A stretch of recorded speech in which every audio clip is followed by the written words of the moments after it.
Ricardo, vos sos sin dudas uno de los referentes máximos del liberalismo argentino del siglo XXI, ¿no?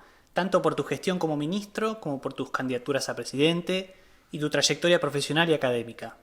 Ahora bien, siendo vos un líder que hoy todos identificamos como liberal, a mí me llama la atención que tu trayectoria y tu militancia vengan del radicalismo.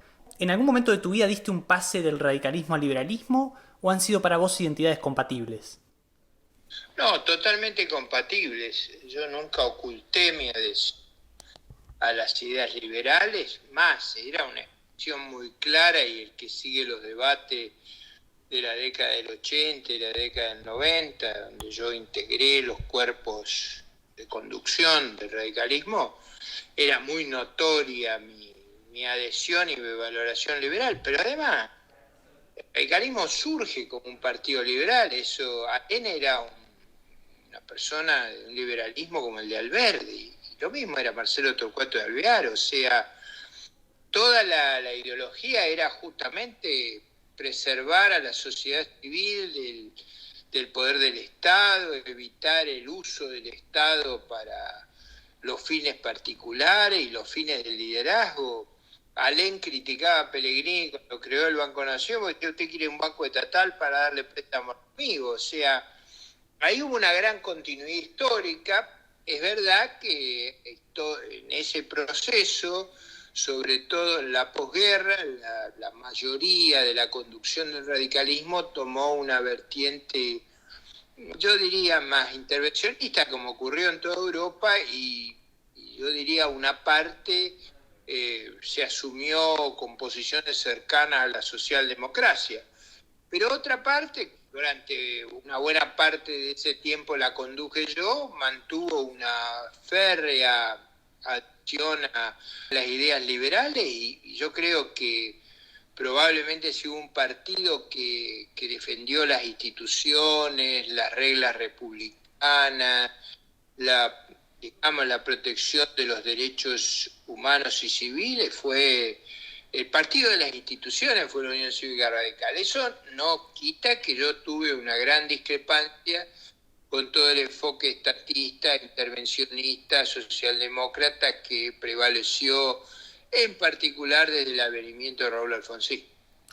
Y respecto de esa rama, si se quiere, del radicalismo, y más precisamente de su derrotero a lo largo de los años, ¿cómo evaluás la herencia del último gobierno donde estuvo el radicalismo como parte integrante, que fue el de Cambiemos? ¿Para vos dejó tierra arrasada, como decía el kirchnerismo en la campaña del año pasado, o dejó al país en una situación mejor que la de 2015, más allá de las dificultades que encontró, como dijo Macri cuando se despidió? No, yo creo que fue un gobierno de una mala gestión. Esa mala gestión estuvo básicamente ligada a un mal diagnóstico inicial, a una mala caracterización de la herencia que recibían y a un diseño de la política fiscal y financiera que no era sostenible en el tiempo. Antes que comenzara el gobierno yo era muy crítico porque la narrativa que usaban los hacía inviables. Si no iba esa idea que endeudándose iban a poder convivir y tomarse un plan muy gradual en el tiempo para hacer reformas, no era sostenible macroeconómicamente y la crisis se lo llevaba puesto. Ahora, o sea, producía un daño que iba a ser la cuna o la tierra fértil para que volviera el populismo. Ahora, eso no obsta a reconocer que esos años fueron años de libertades, de tolerancia, donde el gobierno no agredía, guiaba ni generaba violencia, y fueron años que trató de normalizar la situación de Argentina con el resto del mundo. No lo hizo bien, yo diría que yo me alejé de la Unión Cívica Radical allá en el 2002, cuando firmé mi renuncia en marzo del 2002 y creé una fuerza de una raigambre muy claramente liberal que fue Recrea. Así que yo hace muchos años que no integro el radicalismo. Cuando lo integré sus órganos de conducción. Yo formé parte de lo que sería su congreso, su convención nacional, y Y recuerdo aún más que nadie los debates extraordinarios que libré en ese congreso. Yo reconozco que era una fracción muy minoritaria. Las fuerzas políticas argentinas eran muy parecidas a como eran en el pasado el Partido Demócrata y el Partido Republicano de los Estados Unidos. Era una fuerza catch-all. Entonces había, tanto en el justicialismo como en el radicalismo, fracciones, y esas fracciones reflejaban un espectro muy amplio, y ahí convivían, y era el mecanismo como lo es en los Estados Unidos, donde en el Partido Republicano conviven fuerzas diferentes como lo hace el Partido Demócrata. Sí, bueno, la coalición Cambiemos, digamos que también fue una coalición de tipo catch-all, ¿no? Y a mí durante mucho tiempo me dio la impresión de que Macri, el presidente Macri, hacía las veces de llanero solitario en su propio gobierno, ¿no? Como presidente había momentos en los que daba discursos increíblemente liberales. Decía que el país no podía progresar con los niveles de impuestos que tenía, que las trabas que ponía el Estado hacían imposible el funcionamiento de la economía, que los piquetes extorsivos se tenían que terminar, etcétera, etcétera. Ahora, el problema es que él ya era presidente cuando decía todas estas cosas. Claro, él no era un cronista de la realidad, y la verdad es que él subió los impuestos variamente al final de su gestión, congeló los precios, hizo un cepo cambiario, un control de cambio, y cesó pagos en la deuda interna. Mejor no recordar los errores, ¿no? Claro, a lo que yo quería llegar es a que a veces parecía que era el radicalismo el que lo hacía dar marcha atrás constantemente y en temas críticos, como por ejemplo la recomposición de las tarifas, pero a veces también parecía que los colaboradores elegidos por Macri no tenían conciencia de lo cerca que estaba el país del abismo constantemente y se empecinaban en hacer eficiente al Estado en lugar de achicarlo, que era lo que se necesitaba desesperadamente. Entonces, vos lo conocés bien a Macri y desde bastante antes de que llegara a la presidencia, que es algo que la mayoría de nosotros no puede decir. ¿Vos crees que Macri estaba solo en su gobierno? ¿Había una situación de Macri contra el mundo? ¿O Macri también era parte del problema? No, en la campaña electoral, por eso yo digo, yo tenía una fuerte oposición en noviembre del 2015, en la campaña electoral, muchas de las posiciones sobre por qué no había que privatizar, por qué no podía reducir el aparato clientelista del Estado, por qué no estaba dispuesto a corregir los gastos, fue muy transparente. Él en ningún momento se comprometió con eso, más aún yo diría, él tenía una posición que discursivamente era mucho más socialdemócrata, por ejemplo, que el gobernador de Mendoza, que había hecho una flor de corrección fiscal. Pero digo, miremos otra cosa. El jefe de gobierno, cuando el doctor Fernando Larrúa fue jefe de gobierno, al fin de la convertibilidad, con un tipo de cambio muy revaluado, gastaba 2.800 millones de dólares. Macri en el 2015 gastaba 9.000. O sea, administrando la misma ciudad. O sea, él venía de una tradición conceptual y económica de fuerte incremento de los gastos. O sea, la ciudad de Buenos Aires fue escandalosa en el incremento de los gastos. Así que para mí no era ninguna novedad. O sea, yo no tuve nunca expectativas favorables. Yo creía que, bueno, era mejor que el kirchnerismo, pero eso no me abrigaba ninguna expectativa de un cambio fundamental. Y una vez... Sí, perdón. Ni siquiera en la narrativa. Hay que leer con cuidado la narrativa de la campaña entre, yo diría, junio del 2015 y noviembre del 2015 para entender su rol en los debates, lo que él sostenía. Él en ningún momento prometió, esto hay que ser honesto, ningún cambio en la orientación que yo le hubiera impuesto, digamos. Y una vez terminado el gobierno de Macri, si tuvieras que definirte por una de las dos, ¿qué dirías que es peor? ¿La herencia recibida o el manejo económico del gobierno actual, de Alberto Fernández? Yo no estoy de acuerdo con el populismo en general, y creo que la narrativa del populismo lleva a darnos de bruces contra la pared. O sea, vamos a una crisis monumental. Creo que a fines del 2019, tarde, mal hecho, pero se habían producido correcciones. Durante el segundo semestre del 2018 y el 2019, el país redujo dramáticamente su déficit en cuenta corriente y redujo marcadamente su déficit fiscal. Lo hizo tarde, es tiempo, por malos procedimientos, pero una corrección fuerte se había hecho, que si el actual gobierno hubiera aprovechado esa circunstancia, otra sería nuestra situación en el presente, porque los desequilibrios que heredaron eran mucho menores de lo que había heredado Macri. Claro, el problema es que seguramente el gobierno diría que la crisis del coronavirus trastocó todos los planes, ¿no? Entonces, No, una cosa pero que te quería... los problemas estaban en los 3 primeros meses. Ahí no hubo coronavirus y la situación era desesperante. Sí.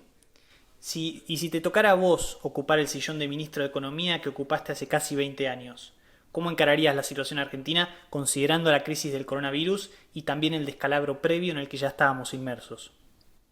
Bueno, yo creo que el hecho de la pandemia y de la catástrofe abre también una necesidad de hacer reformas, yo diría, de dos tipos. Una, para afrontar y financiar esta crisis sin creer que el único camino es producir una inundación monetaria.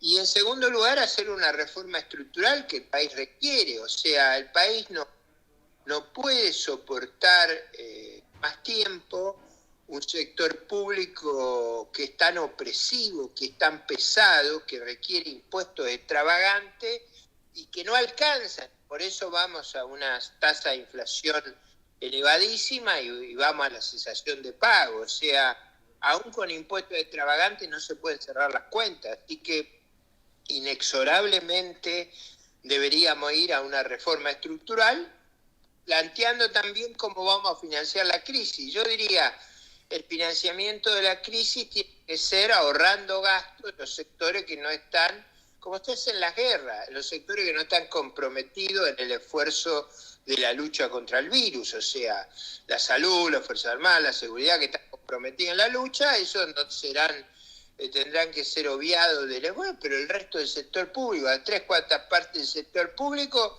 están hibernando, es decir, no trabajan y reciben los ingresos como si estuvieran trabajando. Esto es una situación insostenible. Y en la situación en la que estamos, respecto del pago de la deuda, ¿sería siempre mejor llegar a un acuerdo o hay algún punto en que sería mejor ir a un default? Yo creo que llegar a un acuerdo era factible y me parece que esa es una oportunidad porque probablemente el mundo post pandemia sea un mundo de más inflación a nivel internacional y si nos agarrara con la deuda refinanciada 4%, yo diría que la inflación mundial nos ayudaría a pagarla, como lo hizo en la Segunda Guerra Mundial, en la posguerra. Estados Unidos entre 1929 y 1979 tuvo 4% de inflación anual acumulativa. Si refinanciamos al 4%, eso se paga solo y evitaríamos que luego de la pandemia estemos varios años tratando de arreglar el desaguisado de la deuda. La deuda es muy chica para tener ese problema. Es una deuda de 65.000 millones, una deuda que es aproximadamente el 15% poquito menos del 15% del PBI de Argentina. Es un disparate tener un problema por eso. Me gustaría también indagar un poco en la cuestión de la oposición y el rol de la oposición en el marco de la pandemia. Porque en un principio, cuando las medidas del gobierno, básicamente la cuarentena, tenían aprobación universal por parte del público, el gobierno todo el tiempo intentó mostrarse con la oposición y el presidente tuvo a figuras como Larreta o Gerardo Morales al lado suyo más de una vez. Larreta incluso estuvo en el anuncio de reestructuración de la deuda, algo que llamó la atención. Hoy las aguas parecen más divididas, sobre todo a medida que la cuarentena parece ir cayendo por su propio peso. ¿Qué opinión te merece el papel de la oposición a lo largo de esta crisis? Yo hubiera esperado y deseo, y creo que por eso tiene que haber una alternativa nueva en la situación electoral, yo hubiera esperado una actitud más firme, más clara, más transparente. Concretamente, el gobierno ha cometido enormes errores. Nosotros, clave en la lucha contra la pandemia es testear lo más que se puede. Una de las críticas más grandes que hay en Estados Unidos es el bajo nivel que testea. y ya está testeando muchas más veces que nosotros. Nuestros vecinos, por ejemplo, Chile testea 11 veces más que nosotros por millón de habitantes, Uruguay testea 6 veces más. O sea, el gobierno argentino no ha sido muy eficaz ni en la cuestión sanitaria ni en la cuestión económica, y creo que eso habría que haberlo puntualizado, como habría que haber puntualizado la necesidad de que funcionara el sistema institucional. Es decir, el Congreso no se ha reunido, nosotros necesitamos que los organismos de control y balance funcionen en la Argentina, porque si no lo único que hay es desmesura y extralimitación. El gobierno ha prácticamente gobernado por decreto de necesidad de urgencia o por executive order, y eso no es el marco institucional que tenemos, y creo que en ese aspecto la oposición ha actuado de manera, digamos, permisiva a mi gusto y de manera equivocada, en particular el jefe de la ciudad del gobierno de la Ciudad de Buenos Aires. Hace unas semanas estuvo acá conmigo José Luis Espert, que después de su candidatura de 2019 sigue muy activo en la política argentina, y a la semana después estuvo también Carlos Maslatón, que dijo que se vivía un momento profundamente antiliberal en el país, quizás el más antiliberal de la historia. Pero me gustaría conocer tu opinión respecto del estado del liberalismo en Argentina. ¿Vos crees que hay lugar para una opción liberal en el país? A mí me parece que hay lugar para que haya una opción alternativa al gobierno. Esa opción tiene que contar con los liberales, probablemente no sea de los liberales. Porque si la opción es de los liberales, una opción sectaria, reducida, testimonial, no van a cambiar la realidad. Y yo creo que Argentina necesita desesperadamente salir del gobierno populista y necesita una coalición que lo pueda derrotar electoralmente. ¿Y vos crees que si se armara esa coalición no sería como Cambiemos en 2015, que terminó relegando a los liberales? Creo justamente uno de los errores que hubo ahí es que faltó primero un debate serio sobre la gravedad de la situación, y faltó un componente liberal muy claro. Yo creo que eso cambiaría las circunstancias, sobre todo si logramos hacer en el 21 una gran elección. A mí me parece que vamos a estar en condiciones de disputar la conducción, porque las ideas que hay para salir de la crisis son básicamente ideas liberales. No puede ser planteada de manera sectaria, tiene que ser en el marco de una coalición, como lo han hecho los liberales en Alemania, en Suecia, en Holanda. En Holanda han conducido el país y lo hacen en el espectro de una amplia coalición. Yo no veo otra alternativa. O sea que una alternativa podría ser la formación de un partido nuevo liberal o la utilización de partidos ya existentes dentro de una coalición nueva. Yo diría que en el 2021 va a haber que contar. Yo espero que un frente los liberales y de sus aliados más cercanos haga una buena performance en el 2021 y que esté en condiciones de ir a una coalición mucho más amplia en el 2023, pero habiendo hecho un recuento globular de cuánto tenemos. Y yo espero que tengamos mucho, sobre todo si tenemos un discurso inteligente. ¿Y ves a alguien en particular como posible líder de una opción liberal en el futuro?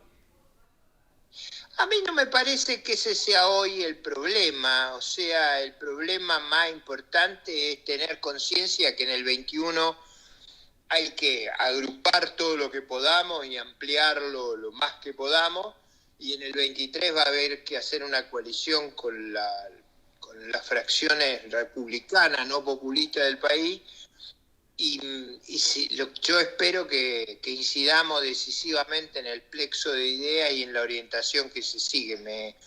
Me parece que es muy poco liberal buscar los liderazgos. En realidad, los liderazgos deberían ser una expresión política que ocupa todo el país y que se ocupa desde los gobiernos locales a los provinciales al Estado federal, ¿no? Sí. Vos, Es muy liberal eso de buscar los líderes, porque creo que eso lo que en última instancia empieza a generar es idea de mesianismo, y si hay algo que no es congruente con el pensamiento liberal es esa actitudes mesiánicas, de verticalismo, muy propia de todo ese autoritarismo latinoamericano. Yo creo que tenemos que ir para el otro lado, tenemos que ir para para armar una coalición que haga del debate de las ideas y de su representación local, provincial y nacional el núcleo de su accionar. Yo creo que las últimas experiencias en ese sentido no fueron buenas, porque todo se centraba en el candidato nacional y no en los candidatos locales y provinciales, que es donde se gana la batalla. A partir de esto es que viene tu desmentida de que fueras a ser candidato por la coalición cívica en 2021, como circulaba en un rumor. No, es más que un rumor, es una tergiversación, porque la conferencia fue dada el día de ayer y está la grabación de la conferencia. Si uno la escucha, y yo la he puesto en los medios, yo no digo en ningún momento una cosa así, y de verdad fui a un debate donde justamente sostuve todo lo contrario. Explicaba hasta el detalle por qué yo no podía ir con ellos. Es decir, porque era muy... Además lo hice de manera personal. ¿Por qué yo no podía ser candidato de Juntos por el Cambio? Porque yo tengo una visión muy crítica de lo que ellos hicieron en el gobierno. Está dicho explícitamente, o sea... Pero en la vida pública uno sabe que va a ser tergiversado, pero también sabe la credibilidad que tiene. Por eso cuando yo desmiento, todo el mundo sabe que digo la verdad, porque detrás de eso viene la grabación de la conferencia y ahí se acaban los cuentos. Y respecto de la vida pública, y para ir cerrando, a lo largo de los años, después de haber ocupado varios cargos y haber estado involucrado en varias candidaturas, ¿tenés buenos recuerdos de tu trayectoria política? ¿O hasta ahora ha sido una experiencia un poco ingrata? Bueno, ha sido una experiencia, yo diría, de mucho sacrificio a lo largo de más de 40 años.